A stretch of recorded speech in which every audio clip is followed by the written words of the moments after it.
The door opened, and Marcus felt his breath catch in his throat. 20 years dissolved in an instant as Sarah stood before him, her eyes still carrying that same gentle warmth he remembered from high school hallways and stolen moments behind the bleachers. But something was different now. The weight of time had carved quiet strength into her features, and the confident woman before him bore little resemblance to the shy girl who'd once held his hand during chemistry class.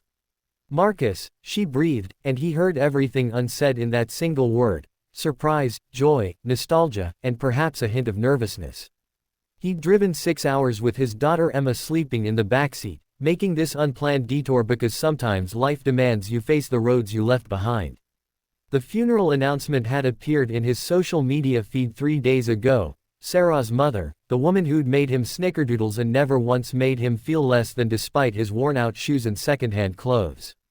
He couldn't not come. He couldn't not see Sarah again. "I heard about your mom," Marcus said, his voice rougher than intended. "I'm so sorry." Sarah's smile wavered but held. "She asked about you, you know. Even at the end. Wanted to know if that handsome boy with the kind eyes ever made something of himself." Marcus glanced back at his Civic, where 6-year-old Emma was stirring awake. "I'm not sure about making something of myself, but I made something pretty great." He gestured toward his daughter, whose sleepy face was pressing against the window. What followed was an invitation inside, coffee that turned into dinner, and Emma instantly bonding with Sarah over a shared love of terrible puns and strawberry ice cream. Marcus watched them together, his heart performing complicated gymnastics in his chest. Sarah moved through her childhood home with practiced ease, though he noticed the emptiness in certain corners where furniture once stood, the slight shabbiness of curtains that had hung for decades. They talked for hours after Emma fell asleep on the couch, wrapped in a quilt Sarah's mother had made. The conversation flowed like no time had passed, yet acknowledged everything that had. Marcus spoke about Jessica, his late wife, Emma's mother, without the sharp edge of grief that used to accompany her name. 2 years since the cancer took her, and he was finally learning to breathe again.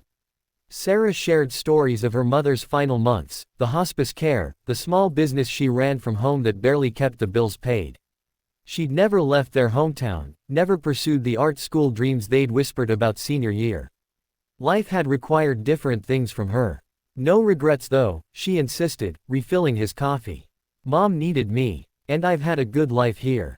Quiet, but good." It was nearly midnight when Marcus asked the question that had been nagging him since he'd arrived, noting the absence of any masculine presence in the home, no photos of weddings or partners on the walls. "You never married." Sarah's laugh was soft, self-deprecating. "No. Never even came close, if I'm honest."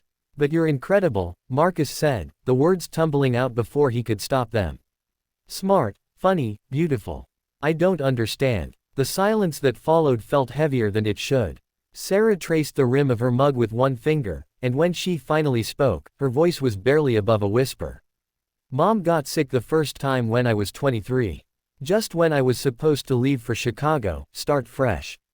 She beat it, but she was never the same. Needed help with everything. And then it came back. And back again." Sarah looked up, her eyes glistening. "I dated, Marcus. I tried. But no one wanted to sign up for the reality of my life. The cancelled plans. The hospital visits. The fact that I couldn't just be carefree and available." Marcus felt something crack open in his chest. Sarah. "And then, somewhere along the way, I realized I'd become this person men didn't quite know what to do with. Too old to be inexperienced, too complicated to be worth the effort." She laughed, but it sounded brittle. "I'm 38 years old, and I've never really been with anyone. Not fully. It's absurd, right? Like I'm some kind of time capsule from another era." The vulnerability in her confession hung between them like morning mist. Marcus reached across the table and took her hand, the gesture feeling both familiar and entirely new. "It's not absurd," he said firmly. "You sacrificed everything to take care of someone you loved. That's not absurd. That's extraordinary." Tears spilled down Sarah's cheeks. "Sometimes I feel like I sacrificed too much. Like I let life pass me by while I was busy being a good daughter. And now she's gone, and I'm alone, and I don't even know how to be anything else." Marcus moved around the table, pulling her into his arms the way he'd done countless times in high school when her father's drinking got bad or when college applications felt overwhelming. She collapsed against him, and he held her while she sobbed. Deep, wrenching sounds that seemed to come from years of pent-up loneliness and loss. When the tears finally subsided, she pulled back, embarrassed. God, I'm sorry. You came here to pay respects, not to deal with my breakdown. Stop, Marcus said gently. You've been strong for everyone else for 2 decades. You're allowed to fall apart. They sat together in the quiet house, Emma's soft breathing the only sound besides the old clock ticking in the hallway. Marcus thought about Jessica, about how she'd made him promise not to be alone forever, not to let grief turn him into a ghost.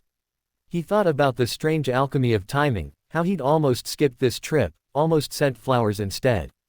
I need to tell you something, he said finally. When I was driving here, I kept thinking this was just about closure. Paying respects. Seeing an old friend. But sitting here with you, Sarah. I don't think that's what this is at all. Sarah looked at him questioningly. I think maybe some connections don't fade just because time passes. Some people mark you in ways that don't wash off.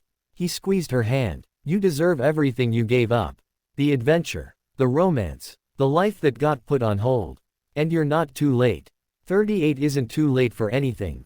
Marcus, I can't ask you to.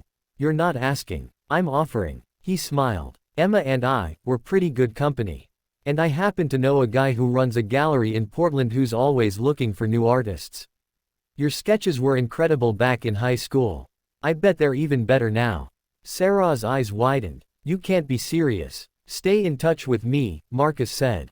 Visit us. Let me show you that it's not too late to start living for yourself. No pressure. No expectations. Just possibility. The morning light was filtering through the kitchen windows when Emma woke, stretching and patting over to climb into Marcus's lap. She looked at Sarah with the uncanny intuition children possess. Are you going to be our friend? She asked. Sarah's smile finally reached her eyes. Yeah, sweetheart, I think I am. As Marcus loaded Emma into the car 3 hours later, Sarah stood in the driveway wearing one of her old paint-stained shirts she'd dug out of the attic. She was holding a sketchpad she'd promised to fill and send to him. The morning felt full of impossible things becoming possible. Thank you, she called as he opened the driver's door. For seeing me. Really seeing me. Marcus waved, his heart lighter than it had been in years. Sometimes healing comes from unexpected places. Sometimes going backward is the only way to move forward. And sometimes, the people we left behind are exactly the people we need to find our way home.